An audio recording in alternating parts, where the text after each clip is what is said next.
Səmimi dua salihliyin möhürüdür. O hikmətin özü, salih həyatın nəfəsidir. İbrahim imanla salih sayıldı.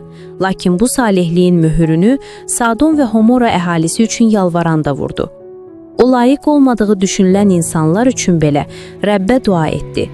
Süleyman Peyğəmbər deyir, salihin ağzı həyat qaynağıdır. Deməli dua həyat gətirir. Başqa bir yerdə yazılır ki, salihin ağzından hikmət çıxar. Deməli dua hikmətdir. Və yenə oxuyuruq. Salihin ağzı hikmətlə çiçəklənər. Deməli dua qəlbin çiçəkləndiyi, arzuların ümidə çevrildiyi anların özüdür. Salihin təməli əbədi həyatdır ayəsi göstərir ki, dua əbədi həyatın təməllərini qoyur. Həm dua edən üçün, həm də dua edilən üçün. Və yenə yazılır, salihin evi dağılmaz. Bəli, əbədi təməl üzərində qurulan ev əsla dağıla bilməz. Duanın mükafatı varmı? Bəli, salihin mükafatı həyatdır.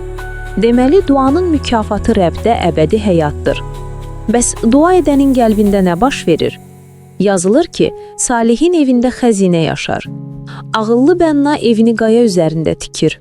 Bu ev onun qəlbidir. Deməli, dua edənin qəlbində bir xəzinə yaşayır. Bu xəzinə nədir? Yazılır ki, səmavi padşahlıq gizlədilən xəzinəyə bənzəyir. Bəli, xəzinən haradadırsa, ürəyin də oradadır. Bu xəzinə Allahın padşahlığıdır.